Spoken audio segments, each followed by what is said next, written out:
Hello and welcome to A Cat in the Garden.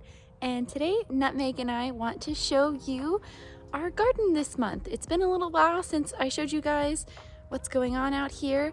We did have a couple of freezes, so everything was covered for a little while, but the last freeze just ended the other day.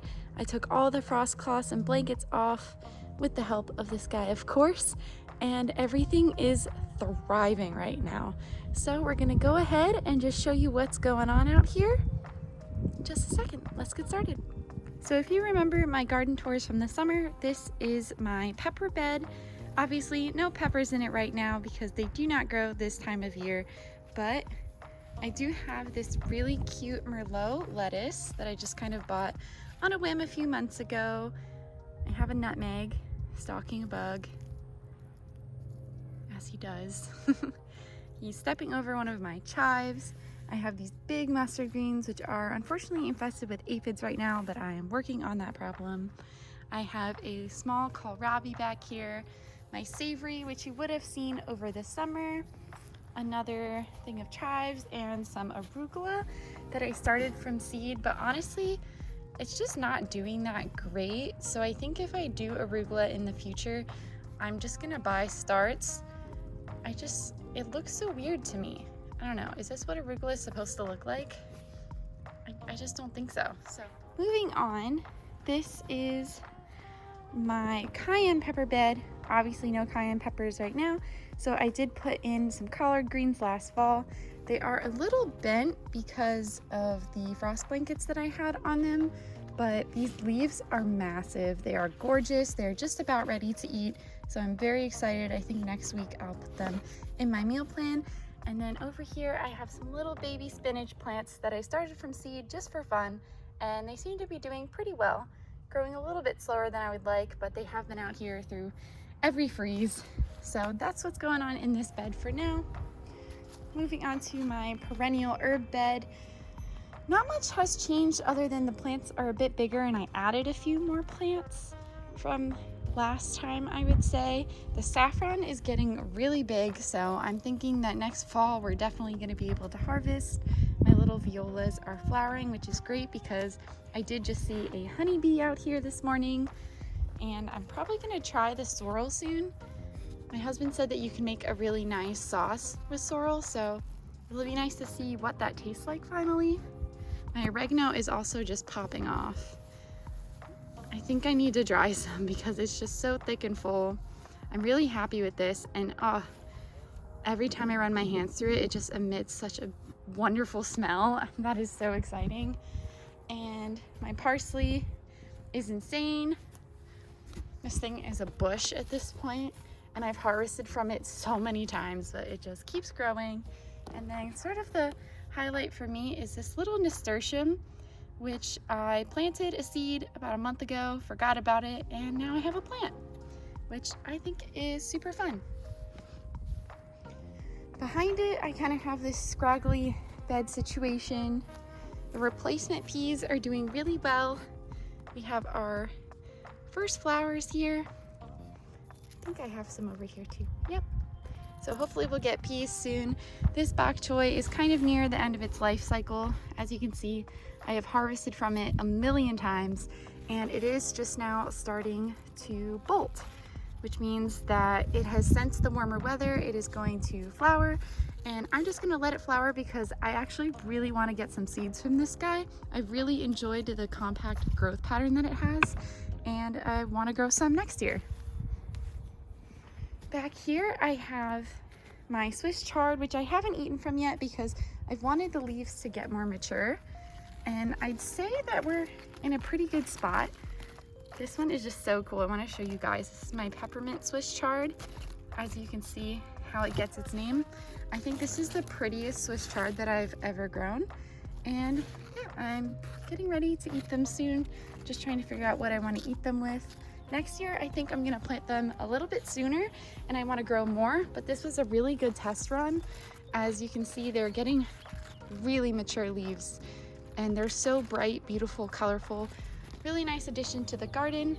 And then I have my teeny tiny asparagus plant, which does have some new shoots, if you can see them here. which is really exciting. I probably won't be able to harvest from it for a couple of years, but any progress is good progress to me. Over here, my artichokes are still going strong, as well as my garlic. My cauliflower bolted a little while back, so I've just been waiting for it to flower. And then I have a Romanesco cauliflower here, which I think is starting to head up. Not really sure. Hopefully in there's a little head. It's getting around that size where it should start soon. And this is my newest bed for my onions. This one came from Epic Gardening, and I am super excited about it. I got my onions from a somewhat local supplier. They're either in Texas or Oklahoma, called Dixondale Farms. You would have seen me unbox that on this channel, and they seem to be taking really well. I've seen some new growth. They are a little bit squished right now from the frost blankets, but they're doing well overall. And behind I have more garlic, more onions, carrots here, more onions and scallions. Back there I have broccoli and bok choy. And here are my little radishes from seed. My mom sent me a bunch of radish seeds, and they're doing okay. They didn't love the freezes right after they sprouted, but they seem to be recovering really well. So about 3 to 4 weeks, I'm expecting to have some radishes if the weather keeps up. And my leeks over here, I am so proud of them. I was told that you should harvest them when they have 13 leaves. I counted the biggest one and it has 11, so probably a couple more weeks and we'll be eating those. And then I have all of my little starter leeks, which are getting a lot bigger. They look so happy right now, and the plan for them is once they get a little bit bigger and I'm ready to put my tomatoes in here, I'm going to take them out, separate them, and plant them more neatly, probably in between tomatoes, in between peppers, so that they have more room to grow, because these are very, very squished in there with each other.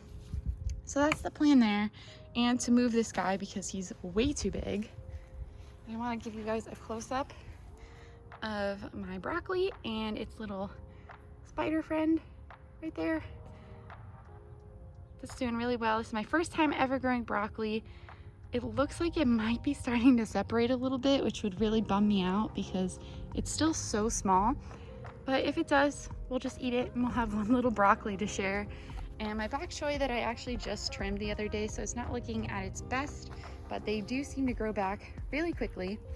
And over here is my little kale bed. I haven't decided what I'm gonna do with this in the spring, but I have really enjoyed growing kale this year, especially the dinosaur kale. This is just the most fun kale. Like, how neat is that? I love the texture. I love how long and big the leaves get. This one hasn't been doing as well because there's been some kind of like caterpillar or worm on it that I literally cannot find, so it's eating all the leaves, but this one is the poster child for kale. It's gorgeous. And next to it I have a little starburst kale, which I really like the texture of this, but I wish it would get bigger faster. I planted it at the same time as this, and this is just doing so much better. And behind it, same kind of deal. This is a white Russian kale. I wish it was getting bigger, but it is growing a bit faster now, so hopefully it gets bigger soon.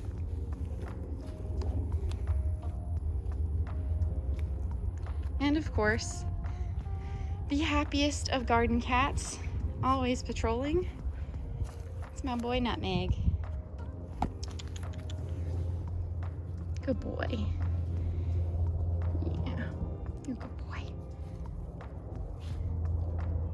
So that's it for us today in our little garden tour. I hope you enjoyed seeing what's going on in my garden. I have a lot of things coming for spring. I've started some seeds. I'm thinking about going to some garden centers soon and picking up some spring plants because the last frost date is only a couple weeks away, 2 or 3 weeks.